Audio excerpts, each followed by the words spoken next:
오늘 같이 생각할 말씀은 마가복음 12장 18절에서부터 27절까지 말씀, 그리고 마태복음 22장 23절에서 33절까지 말씀, 또 누가복음 20장 27절에서 40절까지의 말씀을 같이 보도록 하겠습니다. 오늘 함께 나눌 제목은 믿음은 곧 부활이다 라는 말씀으로 같이 생각하고자 합니다. 자, 부활을 믿지 않는 사두개인들이 예수께 와서 묻습니다.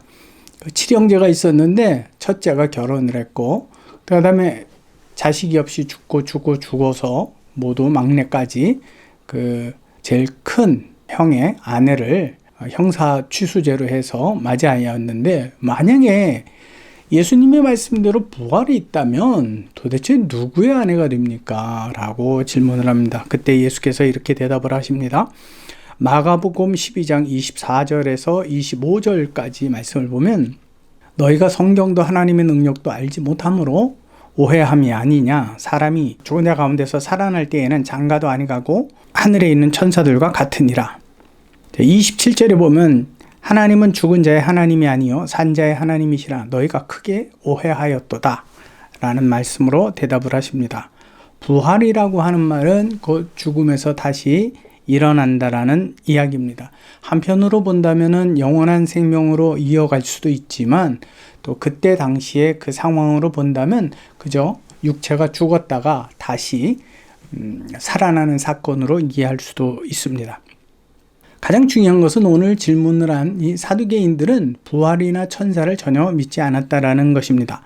사도행전 23장 8절에 보면 이는 사두개인은 부활도 없고 천사도 없고 영도 없다 하고 바리새인은 다 있다 함이러라. 근데 이 사두개인들이라고 하는 이 부류에 속해 있는 많은 이들이 제사장 계급이었습니다. 제사장 계급은 그 예루살렘 성전에서 하나님의 일을 전적으로 책임지고 행했던, 관리하고 했던 사람들이죠. 그들은 하나님의 율법에 대해서 너무 잘 알고 있었습니다. 그럼에도 불구하고 하나님의 일을 하고 있다고 하면서도 그들은 부활을 믿지 않았습니다. 그런데 바리새인들은 또 특이한 부분이 천사도 영도 부활도 다 믿었습니다. 그러나 그들은 메시아를 믿지 않았습니다. 그저 궁금했을 뿐입니다. 그래서 이들 안에서는 똑같은 공통점이 있는데 완벽한 믿음을 갖지 못한 사람들이라는 사실입니다. 그럼에도 불구하고 그들은 하나님 안에서 아주 전적인 자신들은 하나님의 일꾼들이요 또 하나님의 일을 하고 하나님을 가장 잘 아는 사람들이라고 스스로 자부심을 느꼈던 그러한 사람들이라는 사실입니다. 여러분, 예수 그리스도가 오신 이후로 기독교는 부활이라는 것은 곧 믿음의 결과입니다. 당연한 겁니다. 그러므로 믿음이 없으면 부활도 없는 것이고, 부활이 있다면 반드시 거기에는 믿음이 따라야 하는 것입니다. 믿음이 있다고 하면서 부활에 대해서 반신반의하는 사람, 혹은 이 세상에서의 모든 삶을 가장 중요시하는 사람, 그 사람은 믿음이 없다라고 보아야 합니다. 왜요? 우리의 삶은 이 세상, 없어질 이 세상, 끝나버릴 이 세상에서 모든 것을 마무리 짓지 않기 때문에 그렇습니다. 우리의 소망은 절대적으로 영원한 하나님의 나라에서 영원한 생명으로 있는 겁니다. 그러므로 기독교인의 믿음은 부활로 매듭지어지게 됩니다. 고린도전서 15장 19절에 보면 사도 바울은 이렇게 이야기합니다. 만일 그리스도 안에서 우리가 바라는 것이 다만 이 생뿐이면, 이 세상의 삶이 전부라고 한다면 모든 사람 가운데 우리가 더욱 불쌍한 자이러라. 또한 사도 바울뿐만 아니라 사도 베드로도 그 부활 신앙에 대해서, 앞으로 부활할 그 믿음에 대하여서 아주 자신의 고백들을 철저하게 하고 있습니다. 빌립보서 3장 10절에서 11절에 보면 내가 그리스도와 그 부활의 권능에 그 고난의 참여함을 알고자 하여 그의 죽으심을 본바다.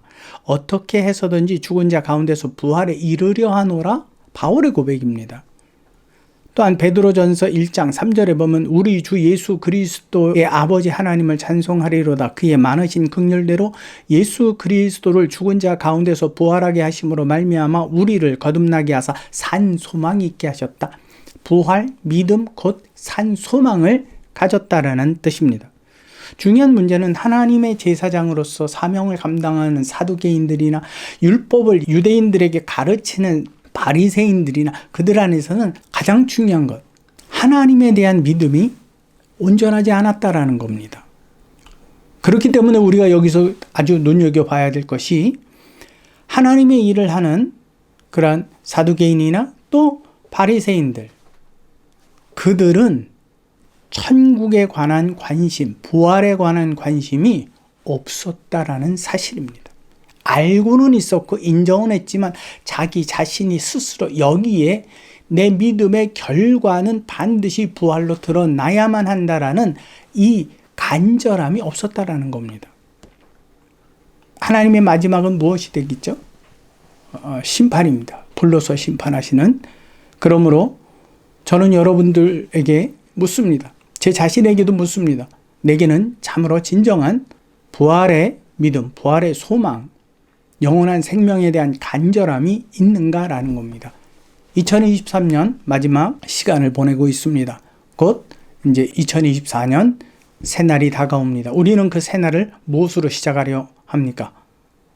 여러분, 그것은 우리 믿음이 점검을 해보고 참으로 부활의 신앙이 있는가 그것을 살펴보는 것이어야 한다라고 생각을 하고, 또 그러므로 우리의 믿음이 이제부터 부활의 신앙, 부활의 믿음으로 산 소망으로 가기를 간절히 소망하는 그 결단으로부터 출발해야 된다라고 생각을 합니다.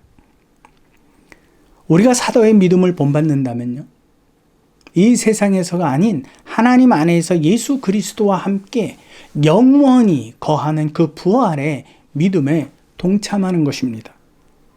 아까 사도 바울과 베드로에 관해서 이야기를 드렸습니다.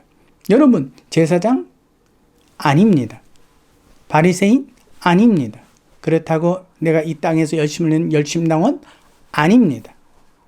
여러분, 천국의 보장을 갖는 것은 이 세상의 어떠한 직분도 아닙니다. 그것은 오로지 예수 그리스도를 나의 구주로 온전히 믿는 믿음과 하나님께 대한 이제로부터 나의 모든 결정, 내 모든 판단, 내 모든 분별을 그분께 의탁하고 묻고 기도하는 아주 긴밀한 관계, 예수님의 말씀대로 골방의 기도를 통해서 이루어내는 그 믿음, 그 결과, 그 부활의 소망을 갖는 것입니다.